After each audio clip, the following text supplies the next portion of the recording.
empuk gampaknya dikuasai oleh Powerpunk. Pemain-pemain dari Onyx kali ini mereka harus bergerak juga, tapi dari sisi lain dari bawah ternyata kalau kita lihat tadi dari mapnya ada sebuah fight. Ini dia EVOS akan coba berhadapan dengan tim-tim lain. 69 nampaknya bertemu dengan EVOS. Oke, di arah bawah menuju pinggiran zona berikutnya Microboy yang namanya sekarang Microboy. Suka-suka lu dah. Microboy yang dapetin satu orang knock tadi. Dan bahkan di sini masih berperang 3 melawan 2, posisinya satu orang di knock begitu saja dan bahkan langsung dibalaskan. Justru malah 2 yang knockdown ketika ngeras dan langsung dibalaskan di arah belakangnya. KF untungnya saja di arah yang lain berhasil membalaskan, di trade langsung dua-duanya langsung dipulangkan, bahkan EVOS masih bisa diselamatkan. Ya, masih bisa di revive harusnya tadi ya. Double pick yang terjadi membuat pemain-pemain EVOS masih bertahan. Dan Bang Konet tahu nggak kenapa Microboy ganti jadi Microboy? Apa? Karena nickname-nya udah dipakai sama orang lain. Siapa? Dia kan waktu itu ganti nama, mau ganti ke Microboy lagi ternyata udah pakai itu. Begitu. Itu ceritanya. Aduh, Ninja iya dah. Begitulah namanya kehidupan ya. Kita ganti nama sih. Oke, back to the game. For Danger yang tampaknya masuk ke arah shelter. Jangan bilang zona terakhirnya untuk di shelter nih. Atas bawah dong nanti. Iya makanya. Dan bahkan dari anak-anak Nero. Nero menarik. Kenangan kayaknya. Oke. Sudah masih sama-sama bertemu di arah shelter, masih berkumpul 4 orang juga, dan bahkan Microboy lagi-lagi mendapatkan satu orang tadi di Recent Death ya. Dan Nero yang sudah bertemu dengan Aura, si pemuncak klasemen leaderboard sementara, yang masih belum terlihat visionnya, belum ada tembakan atau firing yang dilakukan. Bahkan Power Danger juga masih di bawah harusnya posisi tadi ya. Ya, kalau kita lihat Dewa United mereka cukup enak posisinya karena mereka punya compound juga, akan coba ditabrak oleh Red Face. Akankah berhasil kali ini karena Red Face sudah dekat sekali dengan pemain-pemain Dewa United dan dia bisa dipantau juga oleh tim yang ada di sebelah kanan yang warna ungu. Kita belum tahu itu tim mana. Takai harusnya kalau nggak salah, tapi ada sebuah lemparan Molly ke arah depan mencari pemain-pemain Dewa United. Red Face punya informasi kalau di depan sana ada tim lain. Oh, ternyata Genesis Dogma yang dekat sama tim Dewa United dan juga EVOS. Oke. Dan di sini Power Danger Nero yang langsung masuk, dilempar granat terlebih dahulu, bahkan smoke-nya juga banyak banget di sana, di setup smoke, tapi jaraknya udah mulai terlalu jauh, udah mulai berotasi di bawah tanah dari anak-anak Power Danger. Dan Larry masih benar-benar belum mau nge-push tampaknya, lebih memilih untuk ya tahu informasi, kedengaran juga pasti stepnya walaupun posisinya di atas dan di bawah tanah shelter. Ya, kalau menit lain ini dia Uni nampaknya dengan M4 kali ini akan coba melakukan spek ke arah seorang Daybot. Masuk satu AM dan itu dia melakukan hit cukup banyak, tapi Daybot masih bertahan karena ternyata sangat-sangat tajam tembakan dari seorang Uni bisa melakukan knock ke arah Daybot dan terculik Daybotnya. Yes, terculik satu orang dan cukup jauh, tampaknya terpisah satu persatu. Empat balik compound kecil yang cukup berbahaya juga ini, kayaknya nggak bisa sih untuk diselamatkan kecuali kalau mau nekat, tapi sangat beresiko karena Eagle juga di arah high ground harusnya sudah ada informasi karena suara tembakan dari anak-anak Dewa United, dan bahkan Livescape justru eliminate. Ya, di ini posisi dia. ke-12. Podi pun langsung juga dipulangkan ya. Kalau kita lihat ternyata Aura masih bertahan di sana, tapi DG Slayer juga bertahan berada di area dekat-dekat dengan Aura. KM akan coba diselamatkan, harusnya kali ini bisa melakukan healing juga, tapi Liza akan bergerak bersama dengan pemain-pemain dari EVOS yang lainnya karena mereka berdekatan sekali dengan tim-tim lain. Tapi ini dia DG Slayer langsung melakukan tabrakan ke arah Rimo. Ke arah depan bisa dilakukan oleh pemain-pemain dari DG Slayer. Spray dilakukan kembali dan jam pun dipulangkan. Rimo pulang dengan cepat sekali, bahkan tidak ada 5 detik tadi kalau kita lihat. Iya, dia yang nabrak, dia yang kelar juga kayaknya karena posisinya juga sudah mulai ketahuan dan agak sedikit tumbuh dari sini. Oh, Nero berhadapan dengan satu orang. Sana mendapatkan satu orang lagi juga di trade kita aja dari anak-anak Aura bersama dengan Nero. Mambonya dari jarak yang cukup jauh, No Mercy. Yang kita tahu aimnya cukup tajam, cukup keras juga, tapi Rosary jaraknya cukup jauh dan langsung ada Hexas juga dilempar grenade, bisa kena temennya dan bahkan langsung di shutdown, dipulangkan begitu aja dari anak-anak Nero. Masih bisa satu orang untuk di revive dan bahkan Jaden yang juga harus ditumbangkan. Ya, Jaden harusnya masih bisa merangkak meminta pertolongan oleh No Mercy, tapi dari sisi lain Hexas dan juga Rancid itu nggak bisa ternyata. Lihat banget ke arah pemain-pemain Aura dan langsung saja Hexas pun mendapatkan 5 kill sendirian saat ini. perkara satu titik smoke yang enggak terisi. Ada 2-3 setup smoke, tapi ada satu yang terbuka ketika lagi merangkak dan langsung dipulangkan, langsung diambil killnya. Dan bahkan di sini lagi-lagi perang tampaknya Onyx yang mencoba untuk melawan anak-anak DG dari Joe Brenki. Ini dia pemuda yang sangat mahir tampaknya dan sangat tajam untuk melihat satu orang di balik setup smoke cukup banyak.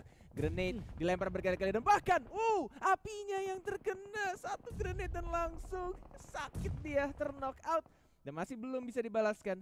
3 melawan 3 mencoba untuk mundur dan harusnya di revive terlebih dahulu, dan Powerpunknya juga mencoba untuk membantu dan berkumpul. 4 melawan 3 sekarang. Ya, tapi Onta akan langsung melakukan push ke arah depan kali ini bersama dengan Tama di sana. Spray dilakukan oleh seorang Onta. Ada sebuah lemparan granat terlebih dahulu oleh seorang Powerpunk, tapi dia juga terkena damage. Cloning shoot dilakukan oleh Powerpunk, tapi kita lihat kali ini tiba-tiba Onyx pun dipulangkan oleh DG Slayer yang memang butuh poin di match kali ini. Benar-benar butuh poin dan langsung dimajuin ketika satu informasi, ketika grenade-nya menumbangkan satu orang, terknockdown dan langsung, walaupun jumlahnya tadi 4 lawan 3, ketika sudah ada satu granat yang sudah mateng, udah dimasak tadi, dan langsung kelar, dimajuin, dan kelar langsung dipulangkan.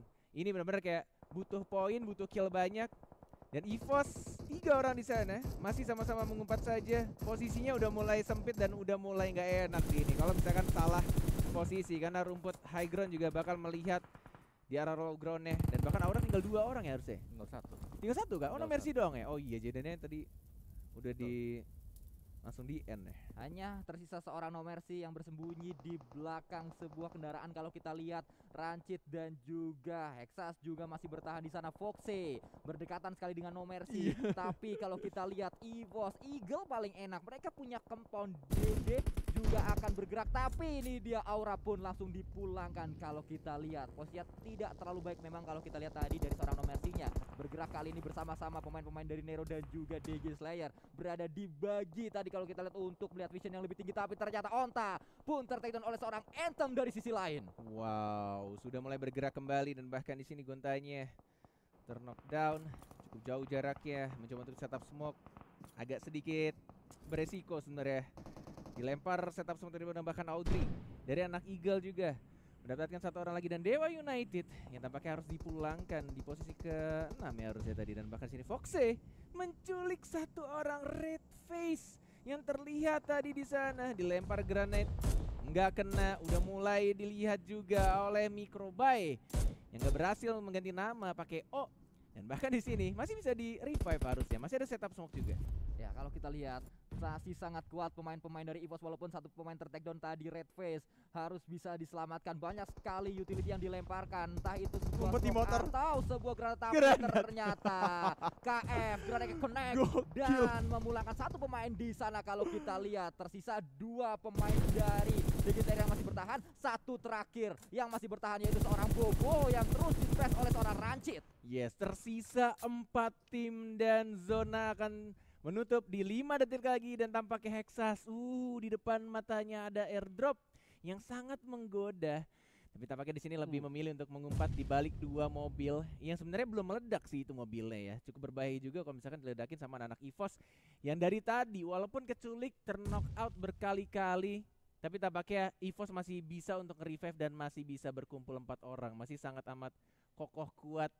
Dan udah mulai dibuka semua tasnya dan merangkak cari informasi. Dan yang cukup menarik tadi gue ngeliat EVOS benar-benar ketika satu orang yang terknockdown, dia lebih memilih untuk lempar granatnya itu di spam ke depan, pastiin musuh di depan tuh udah mati dulu baru mereka revive. Ya, bukan setup smoke dulu, nge-clear dulu, udah pasti nggak ada yang bisa nembak lagi baru saat revive, karena revive itu adalah keadaan kita nggak bisa ngapa-ngapain, cuma bisa bertahan saja. Tapi ternyata DG Slayer pun dipulangkan oleh seorang Rancid, dan pemain-pemain EVOS masih terus bergerak, merangkak perlahan namun pasti. Kali ini ke Tegal jalan kaki perlahan namun pasti, ke Balikpapan maksud saya, tapi tadi salah pantunnya. Kembali kita lihat kali ini Microboy melakukan spray kembali ke arah seorang Shelo yang tidak Shelo di sana. Jasper juga berada di sana.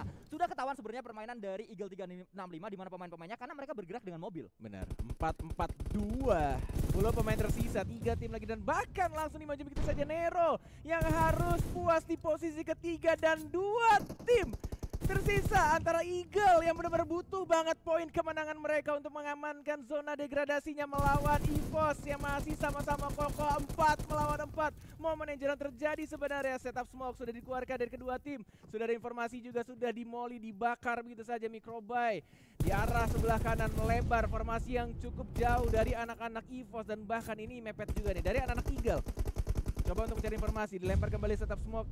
Belum adanya yang terknock down dan mungkin ada satu dari Eagle ya di ujung kiri. Ya, kalau kita lihat Anthem ternyata sudah knock di sana. Mungkin ini akan menjadi momentum, mungkin ini akan menjadi timing yang pas untuk pemain-pemain EVOS keluar dari areanya untuk melakukan spray, untuk melakukan push ke arah Eagle 365 karena mereka bonyok di sana. Tapi Eagle 365 punya obstacle karena mereka punya setup sebuah kendaraan yang ditutup sedemikian rupa, namun gak spray. Melakukan spray juga ke arah pemain-pemain dari EVOS. EVOS ini terbuka banget. Kalau mereka keluar, mereka gak punya obstacle lagi karena ini dia free sekali ke arah seorang Lyzer sebenarnya, tapi dia masih bisa bergerak juga. Ada Jaspe di sana, mereka ada Jaspe dan itu dia. Winner chicken dinner didapatkan oleh EVOS Reborn dengan kill yang sangat banyak kalau kita lihat. EVOS Reborn benar-benar bermain dengan sangat luar biasa di game yang pertama di map pertama Irenggal.